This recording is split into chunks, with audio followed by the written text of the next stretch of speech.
शिवाय गुरवे नमः। शिवाय गुरवे नमः।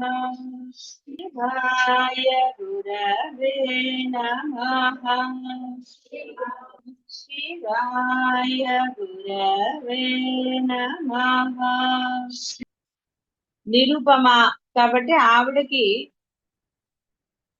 పోల్చదగిన రూపము ఈ బ్రహ్మాండంలో ఏదీ లేదు. అన్ని రూపాలు ఆవిడవే. అలాని బాహ్యంలో కనపడే రూపము ఆవిడతో పోల్చడానికి కుదరదు. గుణములలో గాని దేంట్లో దయార్ద్ర హృదయం. మీకు అసలు ఏ బంధము లేకపోయినా ఒక స్తోత్రం చదువుతున్నప్పుడు గాని, ఒకరి కష్టం చూసినప్పుడు గాని కళ్ళు చెమర్చటం అనేది దయార్ద్ర. బంధం ఉండకూడదు వాడు. అలాగే కొన్ని స్తోత్రాలు చదువుతున్నప్పుడు ఆ భక్తి భావం మనశ్చేత్నలబ్ధం ఆ గురోహో అంగ్రి పద్మ అది వచ్చినప్పుడు కళ్ళు ఆర్ద్రం అయింది అనుకోండి. ఆ లగ్నం అవ్వడం ఆర్ద్రం అవ్వాలి. ఏదో చదివేసామంటే టకటక చదివేసాం మనకు వచ్చేసింది కాదు. ఆ ప్రతిసారి అది చదువుతున్నప్పుడు మనకు గురుపాదాలు మనసు ఆర్ద్రత పొందాలి. అది ఆ యొక్క విలీనం అవ్వటం, లయం అవ్వటం అనేదాన్ని ఆ గొంతు అలా చక్కగా కొంత ఆర్ద్రతతో కూడి ఉంటాయి. అది అసలు అది ఏదోగా మనం చదివేసాము మనశ్చేతన లగ్నం కాదు. వెంటనే ఆ కళ్ళు మూసుకుని మనశ్చేతన లగ్నం. అలాగే అమ్మకి సరిపడు రూపం ఎక్కడా లేదు. ఆ దయార్ద్ర హృదయం అమ్మది సర్వకాల సర్వవస్థల యందు ఉంటుంది. అంతే తప్ప కొన్నిసార్లు కాదు. సర్వజీవుల పట్ల ఆవిడ అదే విధంగా ఉంటుంది. కేవలం మానవుల పట్లే కాదు, దుర్మార్గుల పట్ల కూడా ఆవిడకి దయార్ద్ర హృదయమే కదా. ఎంత పాపం చేసినా కూడా ఆవిడని ప్రార్థన చేస్తే వెంటనే ఆవిడ కరుణిస్తుంది. అది దయార్ద్ర. నిర్వాణ సుఖదాయిని. నిర్వాణ సుఖదాయిని. నిత్యక్లిన్నాయు నిరుపవ అని స్తుతించబడు పరమేశ్వరి స్తోత్ర ఫలముగా నిర్వాణ సుఖదాయిని అనబడుతుంది. పరిమితములకు లౌకిక స్వర్గాది సుఖములనే గాక అపరిమితమగు మోక్ష సుఖాన్ని ప్రసాదిస్తుంది. సర్వక్రియా నివృత్తి రూపముగు స్థితియే బ్రాహ్మీ భావ స్థితి. ఈ బ్రహ్మజ్ఞాన సిద్ధియే నిరతిశయ సుఖము, పరమ సుఖము, నిర్వాణ సుఖము, మోక్షము. ఇట్టి స్థితిని ప్రసాదిస్తుంది. ఏకాంత భక్తులకు ఇతర ఏ వాంఛలు ఉండవుగాన వైరాగ్యము కలుగచేసి వారి కర్మ పరిపాక సూచకముగా నిర్వాణ. కాబట్టి ఏకాంత భక్తులు అంటే ఎవరు లేని వాళ్ళు సన్యాసులు అనేం కాదు. అంతలో వాళ్ళు ఒక్కళ్ళే ఉన్నారు, అమ్మాయి ఉంది వాళ్ళకి, ఎవరు లేరు.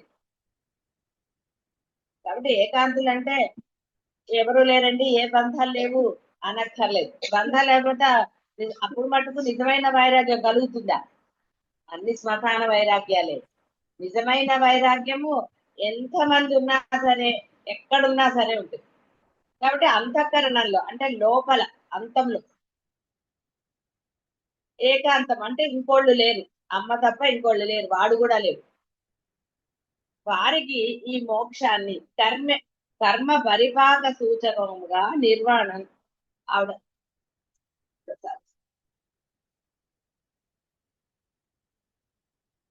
అందువలన మిమ్మల్ని మీరు ఉద్ధరించుకోవాలి అని అంటే కూడా అర్థము మీ మనసులో ఏ భావము ఉండరాదు. బాహ్యమైన వాటి బాహ్యం అనేది జరుగుతూ ఉంటుంది, ఏదో రకంగా ఉంటూనే ఉంటుంది.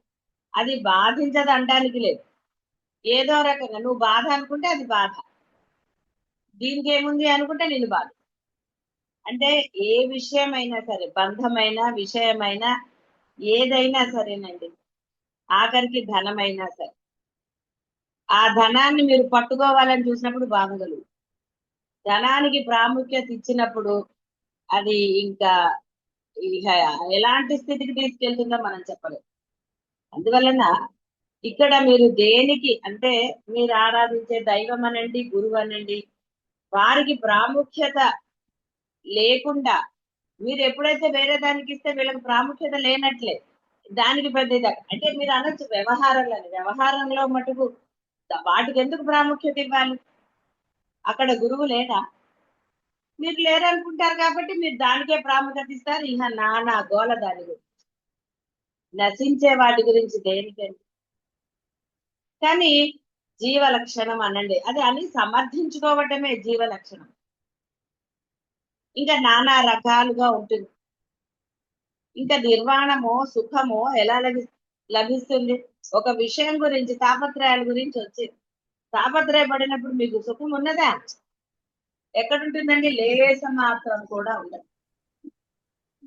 ఏది జరగాలో అది జరుగుతూ ఉన్నప్పుడు మీరు దాని గురించిన పెద్ద ప్రత్యేకమైన భావన లేదు. ఓకే, అది బాధ కలిగించేది అయి ఉండవచ్చు, ఆనందాన్ని ఇచ్చేది ఏదైనా అయి ఉండవచ్చు. కానీ మీ మనసులో ఇందాక ఏకాంతం, ఆ మనస్సులో దేనికి చోటు లేదు. అందుకే శీతోష్ణ సమదుఖములు అన్నారు. ఎలాంటిదైనా సరే ఏ భావము లేదనుకోండి, మీకు ఏ బాధ కాదు. బాధ అనేది పక్క వాళ్ళ నుంచి కదా, ఆనందము పక్క వాళ్ళ నుంచి వస్తుందా? చెప్పుకోలేదు, నగలు చేయించారు, తర్వాత ఏ భయం వచ్చిందండి కదా? దొంగల భయం రాలేదు. ఇంట్లో పెట్టుకోవాలంటే దొంగల భయం, బయటకు వెళ్ళాలంటే భయం, లాకర్ దొరకాలి, మళ్ళీ పెద్ద లాకర్ దొరకాలి, ఎన్ని గోళాలండి. లాకర్ ఒట్టికిస్తాడా? వాడికి డబ్బులు కట్టాలి. అదే షాప్ లో ఉందనుకోండి, విండో షాపింగ్ చేసుకుంటే ఎంత ఆనందం. భయం ఎందుకు? భయం ఉండకూడదు. పోయేది వస్తే ఎట్లాగూ పోతుంది, పోదా? ఇన్ని అనుకుని కొనుక్కోకర్లేదు. ఉంటే ఉంటుంది, పోతే పోతుంది అని కొనుక్కుంటారా? ఇష్టంగా కొనుక్కోండి, కావాలంటే రోజు వేసుకోండి. నా రోజులు వేసుకుంటే అది అయిపోతుంది కదా, వైరాగ్యం, సకాల వైరాగ్యమైన కలుగుతుంది కదా. అందుకని మోక్ష సుఖము అంటే అసలు సుఖం ఎప్పుడు వస్తుందండి? మీ మనస్సులో ఏం లేకపోతే సుఖం. నిద్ర ఎప్పుడు వచ్చిందండి?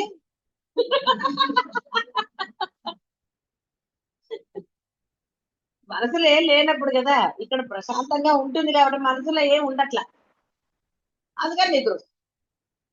మనసులో ఏదైనా ఉంటే నిద్ర వస్తుందా?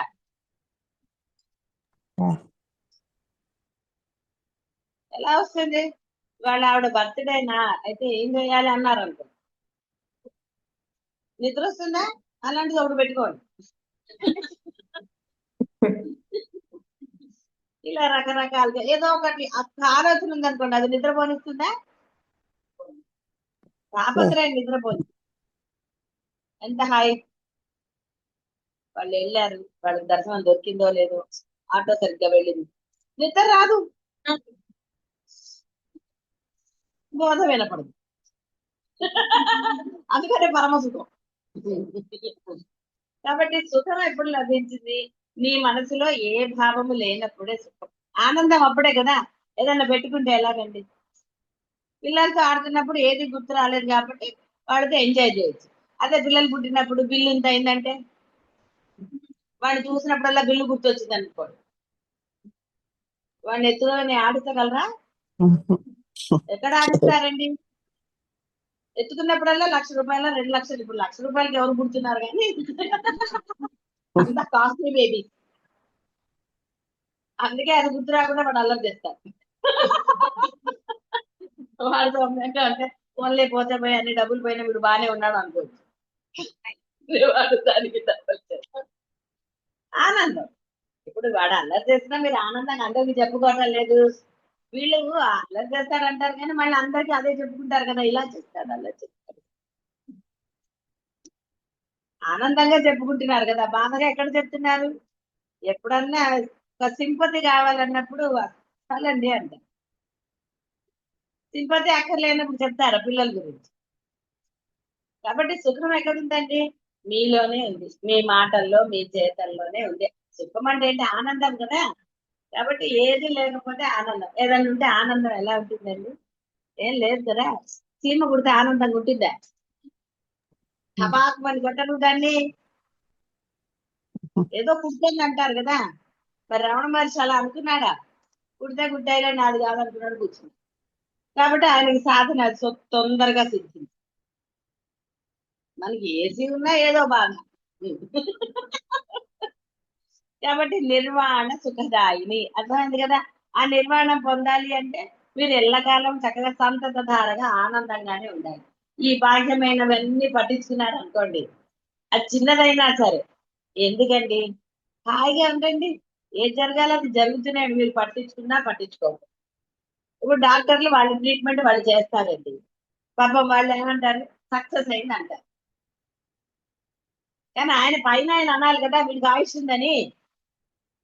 డాక్టర్లు ఏం చేస్తారు దానికి? పాపం ఏమీ చేయలేదు. ఇప్పుడు ఎప్పుడు లభించిందండి సుఖము? నీకు ఇష్టాన్ని అమ్మయ్య క్షేమం. క్షేమం ఎప్పుడండి? నేను క్షేమంగా ఉన్నాను అనుకున్నప్పుడు మీరు ఆనందంగానే ఉంటారు. నాకు క్షేమం లేదు అనుకున్నప్పుడు కదా బాధ, భయము ఎన్నో కలుగుతూ ఉంటాయి. క్షేమమే ఆనందం. ఆనందం నీ దగ్గరే ఉంది. నాకు భయం లేదు, ఎందుకంటే నాకు అండగా ఎవరున్నారు? అంతే. అండగా ఉన్నారు. సర్వసమర్థులు అండగా ఉన్నప్పుడు ఎవరైనా భయపడతారా?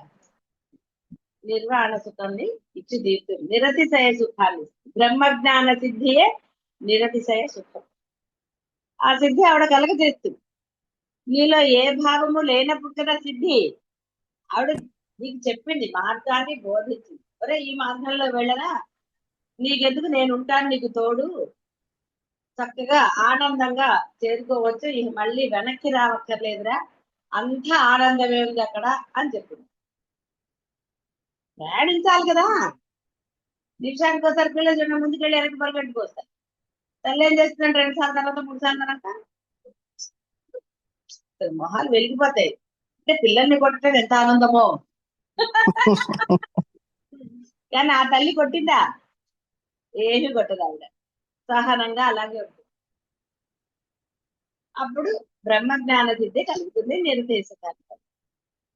నిత్య షోడశిఖ రూప, నిత్య షోడశిఖ రూప రెండు ఒకటే. అంటే నిత్యము ఆ షోడశ కళలతోటే ఆవిడ ఉంటుందని. షోడశ కళ పరిపూర్ణ స్వరూపిణి, కామేశ్వరి, భగమాలిని, నిత్యక్లిన్న, భేరుండ, అగ్నివాసిని, శివదూతి, త్వరిత, కులసుందరి, నిత్య, నీల పతాక, విజయ, సర్వమంగళ, జ్వాలామాలిని, విచిత్ర అను 15 మంది రూపమును తానే అయి 16వదేగు షోడశి నిత్య రూపము కూడా తానై మొత్తము 16 నిత్యలు తాను. అంతా ఆవిడేనండి. ఏదో ఒట్టిగా పేర్లు పెట్టారు. మీరు రోజుకు ఒకళ్ళని పూజించుకుంటారు కదా, అదో తృప్తి. ఇవాళ ఇది రేపు అది అని అనుకుంటారు కదా. ఒకరోజు శివుడు, సోమవారం శివుడు, మంగళవారం ఇప్పుడు కుమారస్వామి, ఇంకోళ్ళ ఒకళ్ళేమో ఆంజనేయ స్వామి అంటారు, ఒకళ్ళే మీద అంటారు. ఎంత గోళండి. దేనికి ప్రియారిటీ ఇస్తే మంగళవారం వాళ్ళని పూజిస్తారు, లేదా పూజిస్తారా? అలా అందుకని ఆవిడ ఏం చేసింది, 15 రోజులు 16 రోజులు మళ్ళీ మొదలవుతుంది. మళ్ళీ కొత్త పేర్లు వల్ల మళ్ళీ మర్చిపోతారు కదా. అందుకని ఇది ఒకసారి పెరుగుతుంటుంది, ఒకసారి తరుగుతుందని ఏదో చంద్రుణ్ణి చూపించి ఆయనలాగా పెరుగుతాను తరుగుతానని అన్నంత మాత్రం ఆవిడ జరిగిపోతుందా? ఒట్టిగా మీకు ఒక ఇది, ఆ చంద్రుణ్ణి నేనే, అలా ఉంటుంది అని. అంటే మీ బుద్ధులు అలా మారుతూ ఉంటాయి కదా. అది తెలుసుకోవాలి కదా. బుద్ధులు ఎప్పుడో ఒక రకంగా ఉన్నాయా? అందుకని అలా. కానీ పూర్ణ స్వరూపం నేనంది, అంటే పూర్ణత్వం పొందమని చెప్తారు. అంతే తప్ప పెరుగుతూ తరుగుతుందా, ఆవిడ పెరుగుతూ తరుగుతుందంటే ఆవిడ నిజంగా పెరుగుతుంటారు. ఆవిడ పూర్ణ స్థితి పొందిందిగా, మరి మీరు పొందారా? అందుకని పూర్ణత్వం పొందమని చెప్పటం. ఈ 15 15గురు నిత్యలు కూడా పరమేశ్వరి అంగములే స్వరూపంలే. అంగేగు పరమేశ్వరి వ్యష్టిగను సమిష్టిగను షోడశ నిత్య కళా పరిపూర్ణ స్వరూప అగుచున్నది కాన నిత్య షోడశికా రూప. అంటే అన్ని ఆవిడే అవుతుంది కాబట్టి పరమేశ్వరి అంటే బెస్ట్ గా విడిగా అయినా సమిష్టిగా అయినా ఆవిడ ఎప్పుడు కూడా పూర్ణంగానే ఉంది. పరిపూర్ణంగా నొట్టి పూర్ణత్వం కాదు, పరిపూర్ణంగానే ఉంది. అంటే ఆ కళలు ఉన్నా లేకపోయినా ఎప్పుడు పూర్ణ స్వరూపురాలే. చంద్రుడు ఏమైనా నిజంగా తగ్గిపోయాడండి? కనపడుతుంది కదా రౌండ్, కనపడలా? కనపడుతుంది కదా. ఇది అంతే. ఆవిడ తగ్గినంత మాత్రాన అక్కడ ఏమి ఇదవల, కేవలం ఒట్టిగా నీకు ఒకటి చూపించడానికి అలా ఉంది. కానీ ఆవిడ ఎప్పుడు కూడా పరిపూర్ణురాలే. అంటే ఏదో కష్టం వచ్చిందని బాధపడటం లేదా ఇంకోటి ఏదో అని అవి ఏమీ రాలేదండి. మీరు గుర్తించారు కాబట్టి అది మీకు బాధ కలిగింది. గుర్తించకపోతే ఆనందంగానే ఉన్నారు కదా. పాము వచ్చిందని తెలియకపోతే ఆనందంగా లేరు. దాన్ని చూసా కదా భయం మొదలైంది. అప్పటి వరకు ఎన్నిసార్లు పనులు చేస్తారు, స్కూటర్ లో ఉందని ఎన్ని చూస్తున్నారు కదా. చెప్పాను కదా అప్పుడు ఆ వేద పండి అక్కడ తిరుపతిలో ఆ వాడి తల కిందకి చిన్న 7 ఏళ్ళ 8 ఏళ్ళ వాడు పడుకున్నాడు. పొద్దున్న లేచి పక్కలు తీస్తుంటే పెద్దవాడిని ఆ దిండు తీయగానే దిండు కింద చాలా భయంకరమైన ఒక పాము చుట్టుకుని ఉంది. పాము ఉందని తెలిసే పిల్లవాడికి నిద్ర పడ్డది, ఎవరికైనా పక్క వాళ్ళకైనా. అది ఎప్పుడు దూరి ఆ దిండు కింద చుట్టుకుంటుందో ఎవరికి తెలియదు. మరి ఏమన్నా అయిందా? అవ్వాల్సిందంటే అయ్యేది కదా. అవ్వలేదు. వాడు నిద్రపోయాడు, లేచాడు. వాడు పెద్దవాళ్ళు మడతలు పెడుతున్నప్పుడు దిండు తీస్తే కనుక అప్పుడు కదా భయం మొదలైంది. కానీ మరి అంతమంది ఉంటారు అక్కడ, సామూహికంగా పడుకుంటారు పిల్లలందరికీ. కానీ ఎవరు ఏమన్నా భయపడ్డారా? ఎవరికి తెలియదు కాబట్టి ఎవరు భయపడలేదు, ఎవరికి ఏమి కాదు. ఆనందమే ఉంది కదా. తెలియనప్పుడు ఆనందమే, తెలిసినప్పుడు అంటే గుర్తించినప్పుడు బాధ కలిగి. ఈ బాహ్యమైనది అంతే. మీరు గుర్తిస్తే, గుర్తించకపోతే ఈ నిత్య కళలలో 16వ కళ తురీయమని అంటే అసలు పరిపూర్ణమైనది. ఈ చంద్రబింబం చూసిన తర్వాత ఎంత ఆనందం కలుగుతుంది, కలుగుతుంది కదా. చూసిన వాళ్ళు కదా పౌర్ణమి రోజు చంద్రుడు చూసే తీరిక ఉండాలి కదా. ఎంత అందంగా ఉంది అవన్నీ ఎప్పుడండి? భావన హృదయం ఉంటే ఆనందం కలుగుతుంది. ఏముందండి చంద్రుడిలో అని అంటే. కాబట్టి ఇక్కడ ఆ 16వ కళ తురీయ స్థితిని చూపిస్తుంది. అదే చెప్తుంది పరిపూర్ణ స్థితి. జరిగినా పెరిగినా నేను ఎప్పుడు పరిపూర్ణమే. అసలైన స్థితి అది. ఆ స్థితిని పొందాలి. ఆ స్థితిలో నిలకడగా ఉంటాలి. అయితే ఇది చూపించడానికి కాబట్టి అది ఏదో ఆవిడ తరుగుతుంది పెరుగుతుంది, దాంతో మనకి బంధం లేదు. ఏమంటే అది పెరుగుతుంది తరుగుతుంది నేను కూడా అంటే. కొంతమంది అలా ఒక్కొక్క ముద్ద పెంచుకుంటూ వెళ్ళి తిని అది ఉంటుంది అలాగా. మళ్ళీ ఒక్కొక్క ముద్ద తగ్గించుకుంటూ వస్తారు. అవి దీక్షలన్నీ. ఎందుకంటే అంత కష్టం గుర్తు పెట్టుకోవాలి కదా. ఒక ముద్ద ఎక్కువ తిన్నా కష్టమే. అలా నుంచి ఇంత ముద్దలు తింటారా? ముద్ద అంటే నోట్లో పెట్టుకున్నదే, అంతేగాని ఇక్కడ విభాగం చేసి నోట్లో పెట్టుకునేది ముద్ద అవ్వదు. ఇంత ముద్ద కలిపి ఒక ముద్ద తిన్నానంటే నీ నోట్లో ఎంత పడుతుందో అంతదే. అది తెలుసా తెలీదా? అది తెలియదు కదా. ఒక ముద్ద తీసుకున్నారు, నెమ్మదిగా తింటానంటే అంటే కాదు, చాలా ఉంటాయి. కానీ అలాంటివి ఏం చెప్పబడలేదు. కాబట్టి వాటి గురించి ఆలోచించకండి. పరిపూర్ణ స్థితి ఏది? మీకు ఆనందం ఎప్పుడు కలిగిందండి? వంకర టింకరగా ఉన్న చంద్రుడిని చుట్ట కలుగుతుందా?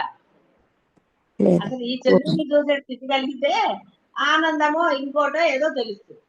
అందుకని ఎప్పుడు పరిపూర్ణులుగా ఉండండి అని చెప్పటం అంటే ఆనందంగా ఉండండి అని చెప్పటం.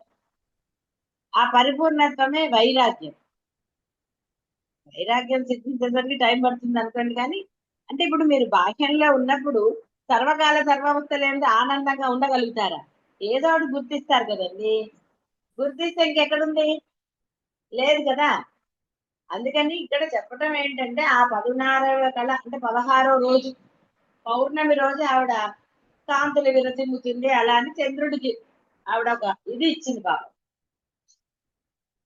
ఇక్కడ మీకు 16వ రోజు ఇక్కడ లెక్కలేదు. ఎప్పుడైతే నీలో బాహ్యాన్ని గుర్తించని ఒక స్థితి కలుగుతుందో అసలైన వైరాగ్యము, అది పరిపూర్ణ స్థితిని నీకు కలుగుతుంది. లేశ మాత్రంగా ఏది గమనించినా నీలో పూర్ణత్వానికి ఇది. చంద్రుడికి చూడండి, మర్నాటి నుంచి నెమ్మదిగా మొదలవుతుంది. కొన్ని గ్రహణం చూశారనుకోండి, నెమ్మదిగా మనకి కనపడుతుంది కదా. అప్పుడు అనరా అదిగో తగ్గింది అంటే లోపం ఏర్పడింది.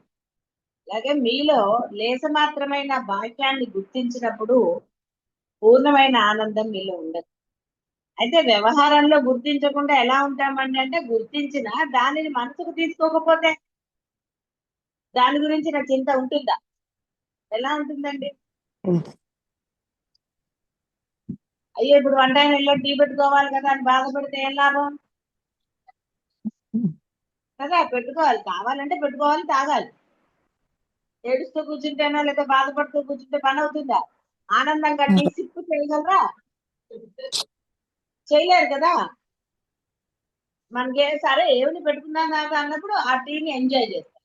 లేదనుకోండి సడుగుళ్ళే. ఆ సడుగుళ్ళతో ఏంటుంది లాభం? హాయిగా ఎంజాయ్మెంట్ పోయింది కదా. ఓ బిస్కెట్ తినే ఇప్పుడు 2 బిస్కెట్ 3 బిస్కెట్లు తింటారు. బాధతో ఎన్ని బిస్కెట్లు తినగలరు? అనవసరంగా కొంతమంది బాధతో ఎక్కువ తింటారు. అనవసరంగా తినకండి, కడుపు అంటే గుర్తించినప్పుడు బాధ కలుగుతుంది, గుర్తించినప్పుడు పెట్టుకోవటం రాదు, పెట్టుకోవటం రావాలి. ఏదో ఒకటి వేసుకుంటే ఏదో ఒకటి లోపలికి పోయేదే కదా. వేడిగా ఉంటుంది, కాస్త వేడి నీళ్ళు తాగితే పనిపోయింది. టీ అనుకుంటే అయిపోయింది కదా. ఎప్పుడైనా గుర్తిస్తేనే గోల మొదలు. దాని ఎందు ఎటువంటిది లేదనుకోండి, బాధ ఏముంది అసలు, ఎంజాయ్ చేయొచ్చు. కాబట్టి ఆ తురీయ స్థితి ఉండాలి. తురీయ స్థితి అంటే అది. 50 ఏళ్ళు వచ్చినా, 60 ఏళ్ళు వచ్చినా, 70 ఏళ్ళు వచ్చినా ఇంకా నాగోలే ఇవన్నీ అవ్వాలి అది ఇది అని అంటే ఎప్పటికండి నీరసం రాకేమవుతుంది? ఇంకా ఇంకా ఏదో తాపత్రయాలు, ఇంకా ఏదో అంటే పరిపూర్ణ స్థితి అంటే ఆనందం ఎప్పటికీ. ఏదో పిల్లలు చిన్నప్పుడు ఏదో చేశారు, అవన్నీ తెలియలేదు అప్పుడు. పరిపూర్ణం అంటే అప్పుడు తెలియలేదు, ఆనందం అంటే తెలియలేదు, తురియ స్థితి తెలియదు. కానీ ఇప్పుడు అన్ని తెలిసాయి కదా. తెలిసిన తర్వాత ఏం చేస్తున్నారు? ఇది వేసుకోవాలి. ఎవరికి వాళ్ళు వేసుకోవాలండి. పక్క వాళ్ళంటే కోపమే వస్తుంది ఎవరికైనా సరే. నువ్వు లోబి వెంటదిస్తాయి లేదు ఇంకోటి అన్నారు అనుకోండి, కోపం రాదు. నీకు ఈగో ఎక్కువరా అంటే ఊరుకుంటారా? ఊరుకుంటారండి? నీకు లేదా అంట కుండలిని వెంటనే లేస్తుంది కదా. సో వాట్ అన్నారు అనుకోండి, గొడవ లేదుగా. కాబట్టి ఆ తురీయ స్థితిని పొందాలి. కాబట్టి మిగతా 15 కళలు దీని వలననే పుట్టి దాని అందే లయిస్తాయి. అంటే వ్యవహారంలో అన్ని జరగాలి కదా. వ్యవహారానికి అన్వయించారనుకోండి, అప్పుడు వేరేగా అనిపిస్తుందా? వ్యవహారంలో ఒకసారి కోపము, ఒకసారి ఇవన్నీ వస్తాయి. అంటే అవన్నీ కూడా పూర్ణత్వంలోంచే వచ్చి పూర్ణత్వంలోనే కలిసిపోయాయి. కాబట్టి కోపం వచ్చింది, ద్వేషం వచ్చింది, ఏదో వచ్చింది, రాగం వచ్చింది, అవన్నీ ఆ సందర్భాన్ని బట్టో ఆ సిచ్యువేషన్ తో వచ్చా అయిపోయాయి, మళ్ళీ ఏం లేవు. మనవాడిని చూడాలనుకుంటే ఇప్పుడు మరి కెనడా వెళ్ళాలంటే ఒట్టిగా అవుతుందండి. ఇలా ఎగిరి వెళ్ళిపోలేదు కదా పాపం. దిగుళ్ళు ప్రేమలు వచ్చాయనుకోండి, ఎంత కష్టం. సత్యాన్ని గమనించారనుకోండి, వాడక్కడ నేను ఇక్కడ, గొడవ లేదు. ఏదో వీడియో కాల్ ఎంతసేపు చేస్తారండి, మళ్ళీ టైమింగ్స్. వీడియో కాల్లో ఏం చూస్తారు? ఏదో అతృప్తి కోసం చూస్తారు. వీడియో కాల్ చూసి ఇంకొంచెం పెరిగింది అంటే అనుకుని వెళ్తారు. వెళ్తే మళ్ళీ ఏమవుతుంది? అలసట వస్తుంది కదా అంత ప్రయాణం చేస్తే. అన్ని మారిపోతాయి, చలి ఉంటుంది, ఏదో ఉంటాయి. చూసారా? అంటే ఆ బాహ్యంలోకి అది ఆనందం లభిస్తుందని అక్కడికి వెళ్తే ఆనందంతో పాటు తర్వాత ఏమైంది? ఆనందం అది. ఈ కళ నిత్య కళయని, జీవ కళయని, ధ్రువ సాక్షి అని, సాధాక్య అని రకరకాలుగా దీనిని పిలుస్తారు. పరమాత్మ స్వరూపం ఇదే షోడశిగలాగుట పరమేశ్వరి. నిత్య అనగా స్థిరమైనది, కాలాన్ని సూచిస్తుంది. పంచదశ నిత్యలు పంచదశ తిథులు రూపములుగాను, తిథులు పగలు రాత్రి రూపములు, శివశక్తి రూపములుగా అనగా ప్రకాశ విమర్శ రూపములుగా ఉన్నాయి. పరంజ్యోతి స్వరూపిణియకు కామకలయను ధ్రువకళ వలన. సరే, ఇవన్నీ కూడా ఆ అమ్మాయి యొక్క దాని గురించి.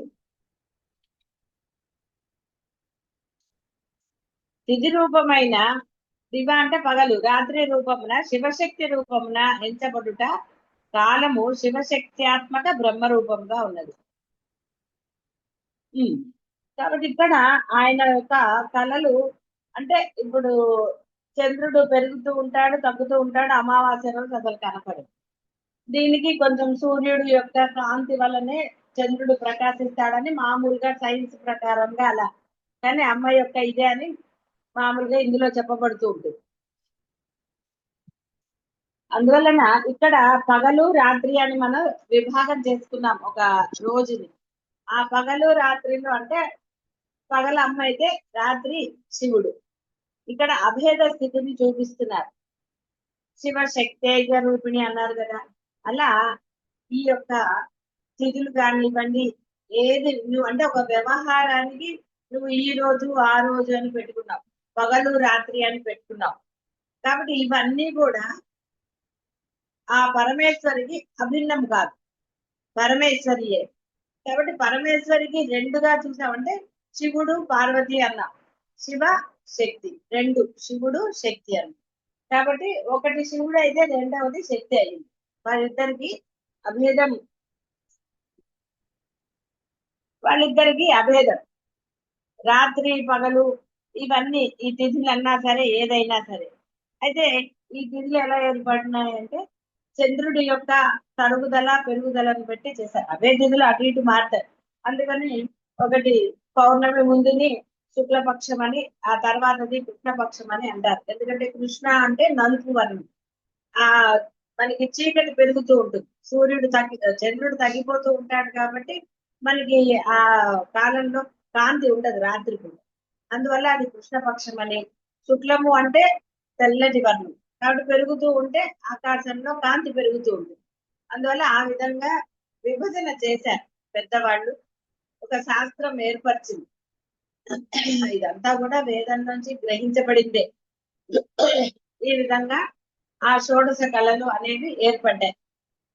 ఆ పౌర్ణమి ఒక రోజు లేకుండా ఉండటం, ఇవన్నీ కూడా. అయితే ఇవి మనకి అన్వయించుకుంటామా అంటే అసలు తురియ స్థితి పొందమని చెప్పింది. ఇవన్నీ వ్యవహారంలో పెరుగుదలలు అన్నీ ఉంటూనే ఉంటాయి. గాఢ సుశుద్ధిలో నీవు ఉన్నావా? లేవు. కాబట్టి ఇక్కడ ఇలా మనం ప్రతిదీ తీసుకుని వెళ్ళి అన్వయించుకోవాల్సిన ఆవశ్యకత లేదు.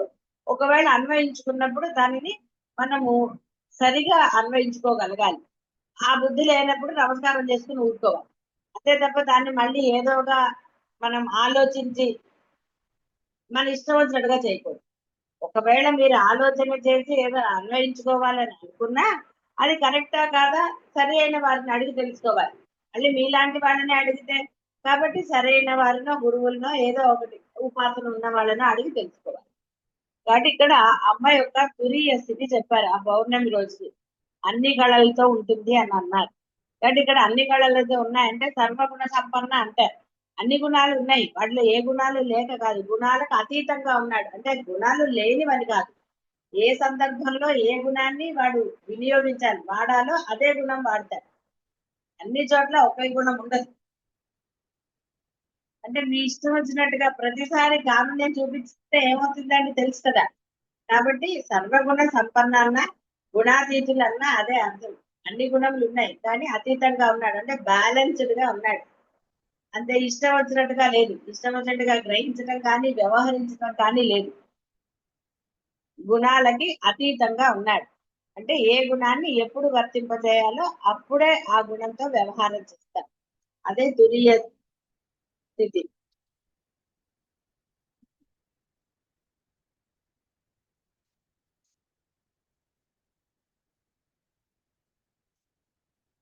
ఉమ్.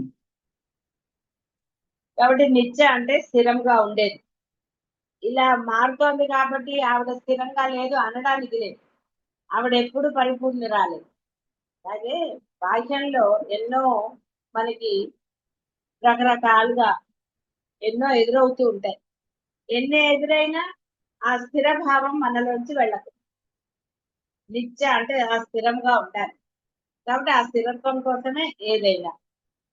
అమ్మ ఈ యొక్క మార్పులు చేర్పుల వల్ల ఆవిడలో ఎటువంటి భేదం రాదు.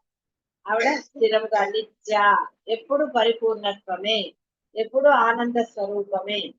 కాబట్టి నువ్వు ఎప్పుడు ప్రార్థన చేసినా అమ్మని నిజంగా మనసారా అంటే ఎప్పుడు ప్రార్థన చేసినా నీకు ఆనందమే కలుగుతుంది.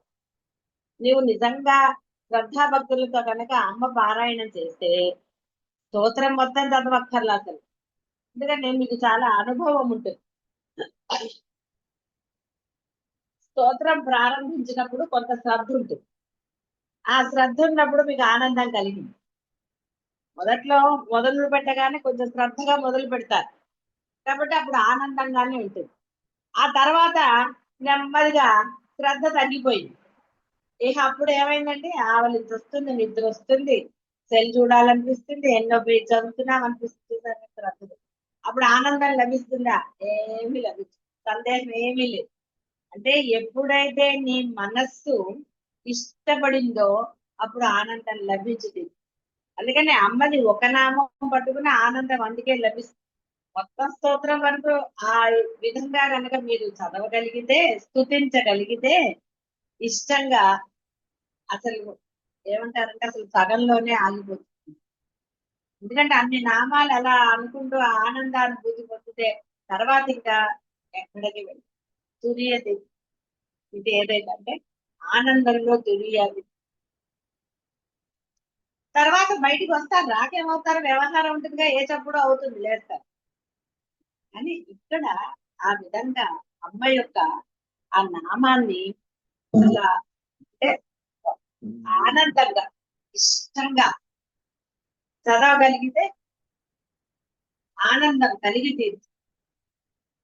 అసలు శ్రీమాత దగ్గరే ఆగిపోతుంది. అంటే ఆ మనసు అక్కడ లైవ్ అయిపోయింది అనుకోండి, ఇంకా తర్వాత ఎక్కడ గుర్తొస్తుంది, లైవ్ అయిపోయిన తర్వాత ఇంకోటి ఉందా, అది నేను ఇక్కడ ఉన్నాను అంటుందా, అది లైవ్ అయిపోయారు. ఇంకా అసలు మళ్ళీ చదివామా లేదో కూడా గుర్తు. అంటే ఆ ఆనంద స్థితి బాహ్యానికి అందని స్థితి, బాహ్యాన్ని గుర్తించని స్థితి. కానీ ఎప్పుడైతే నీ మనసులో అసలు అంటే ఈ యొక్క గందరగోళాలు ఏవి గుర్తించని స్థితి సర్వకాల సర్వావస్థలో ఉందనుకోండి, అదే అసలైన మోక్ష స్థితి అనండి, సూర్యాతీత స్థితి అనండి, ఇంకో స్థితి అనండి, ఏ స్థితి అయినా సరే పరిపూర్ణమైన ఆనంద స్థితి. మామూలుగా తెలుగులో ఇవన్నీ కూడా తెలుగు పదాలే. ఆనందంగా చెప్పుకోవాలి అంటే